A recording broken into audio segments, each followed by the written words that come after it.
For more on what the future of sports could look like, NBC Sports Mike Tirico. Mike, always good to see you, buddy. Thanks for joining us. So, Same. you know, NASCAR and golf, Mike, would seem to be sort of the natural first sports to start. Individual sports, not team sports. You can achieve a reasonable amount of social distancing. But not having fans in the stands, not having fans watch these golf matches, what do you think that's going to mean for the game itself? Well, all the athletes I've spoken to, Craig, say it'll feel a little bit different. You know what? I think we had a little trouble with Mike's audio. You know what? We'll get Tirico's audio fixed, and while we do that, how about we check in with Mr. Roker? He is standing by with a check of that weekend forecast. Hey, Al. My nemesis, Mike Tirico, taken off the air. You probably had something to do with it. Guy. I did. The plug is just off camera. Craig, let's just reconnect Mike Tirico. Back to you. Well, thank you, Al. Thanks for getting Mike back on the air. Mr. Tirico, thanks for rejoining. Brokered again. We were talking about fans not being in the stands for NASCAR and at these golf matches. What did the athletes say to you? Yeah, thanks, Al. I appreciate Al doing that to me. You know, Craig, the athletes say, which is odd, in golf you want quiet and silence, right? But they say having the atmosphere does provide adrenaline.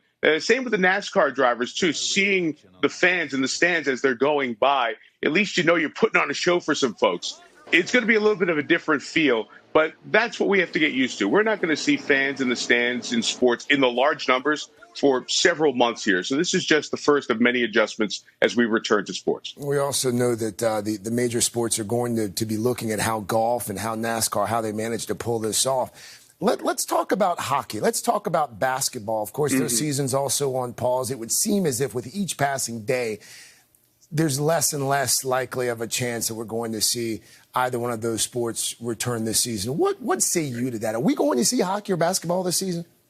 I think because there's going to be the opportunity to play indoors and play into the summer, they at least retain a chance to. The key is going to be at what point will it truncate the following season? The decision has to be made after the testing and after the safety for the players and everybody involved is at what point do we finish last season or get ready for the start of next season? And what will be the economic impact of doing both? Health the priority, then the economics. But that's the reality out there. I think both sports are in a kind of a 4 to 6 week window, Craig, to make a decision on do we keep going or do we just bail on this season and go to next season? But they're both still positive that they can. Speaking of testing, you just mentioned it. I mean, when these sports do return, when they start testing athletes, what happens when there's that positive test or positive tests? I mean, are you quarantining that team?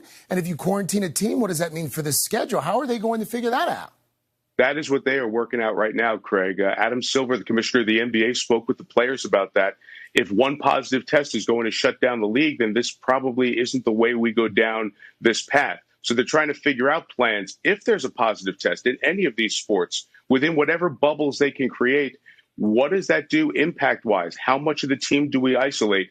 And I spoke to a team president for one of the major sports franchises last night about the same topic, and it is a topic they are constantly discussing. So they haven't figured out what the answer to that question is yet.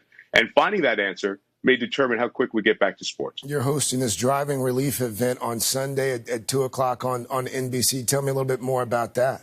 It's going to be great to see live golf. Former number one in the world, Dustin Johnson. Current number one in the world, Rory McIlroy, against Ricky Fowler and Matthew Wolff. Fowler, an exciting player. Wolff, one of the young stars on the PGA Tour.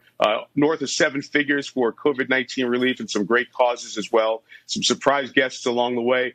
Just be fun to do live sports and have live competition going on. So we're super excited to see that here on NBC and Golf Channel this weekend. Really quickly, we're almost out of time. The Last Dance, that Jordan documentary. I know you've been watching the last 2 episodes on Sunday. What do you think?